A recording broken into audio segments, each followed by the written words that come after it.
Njal's Saga, Chapter 30. Gunnar goes A-Sea-Roving.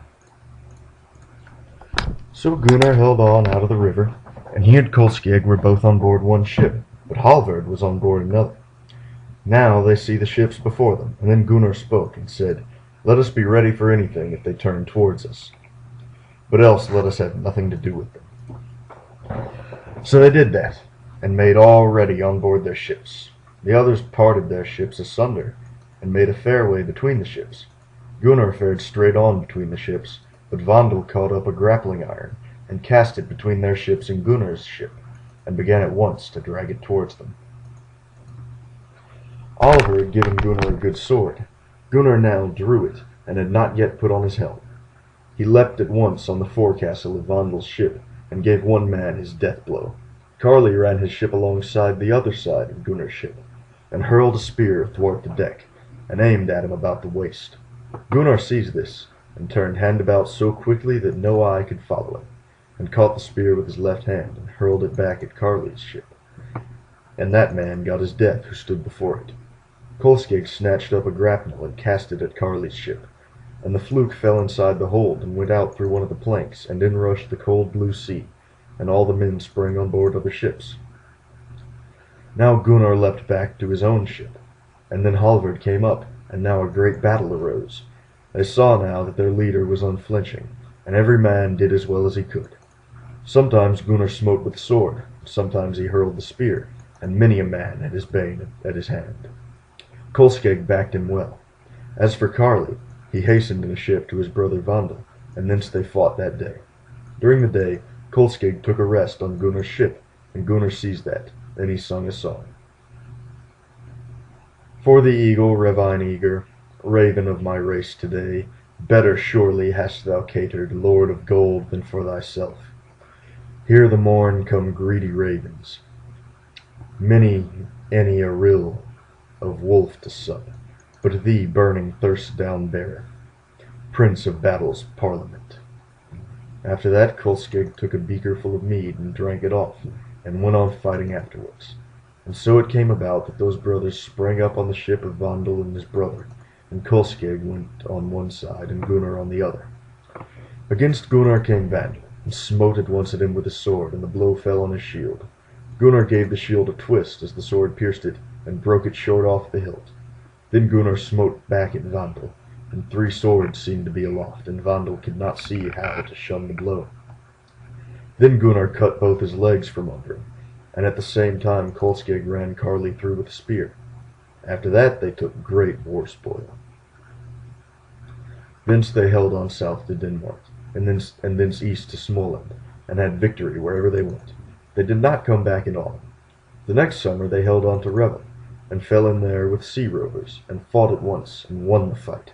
After that they steered east to Oslo, and lay there some while under a ness. There they saw a man coming down from the ness above them.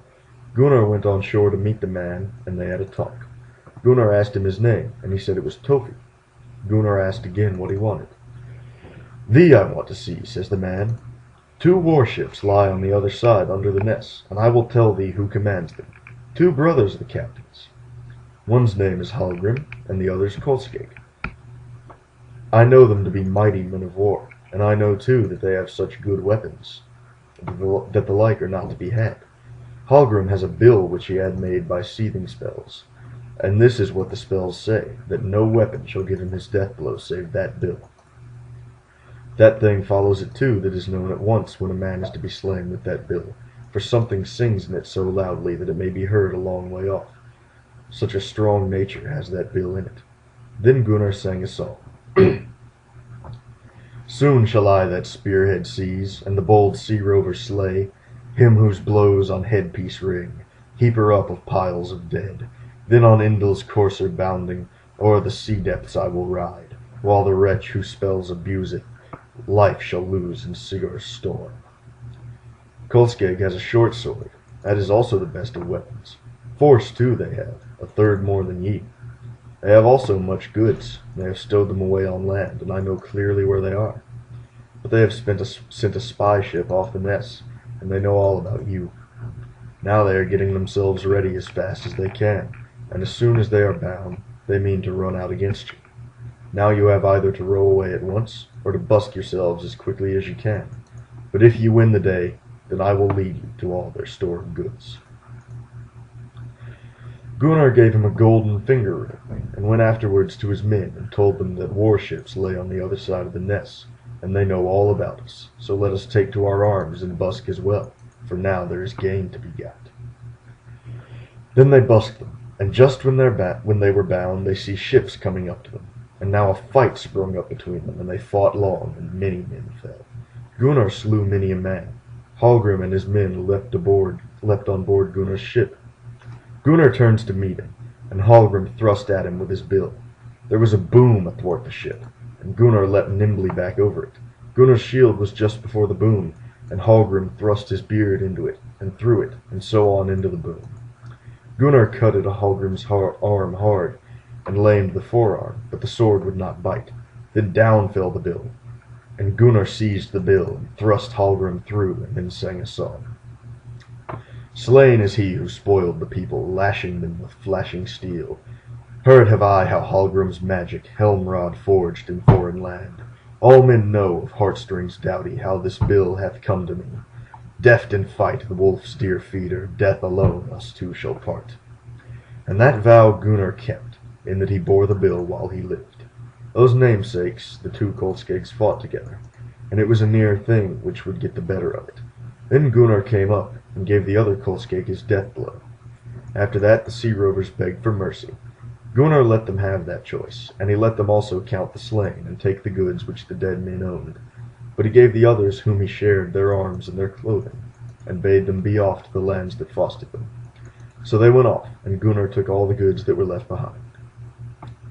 Tofi came to Gunnar after the battle, and offered to lead him to that store of goods which the sea rovers had stowed away, and said that it was both better and larger than that which they had already got. Gunnar said he was willing to go, and so he went ashore, and Tofi before him, to a wood, and Gunnar behind him. They came to a place where a great heap of wood was piled together. Tofi says the goods were under there. Then they tossed off the wood, and found under it both gold and silver, clothes, and good weapons. They bore those goods to the ships, and Gunnar asks Tofi in what way he wished him to repay him. Tofi answered, "I am a Dansk man by race, and I wish thou wouldst bring me to my kinsfolk." Gunnar asks why he was there away east. "I was taken by sea rovers," says Tofi, "and they put me on land here in Oslo, and here I have been ever since."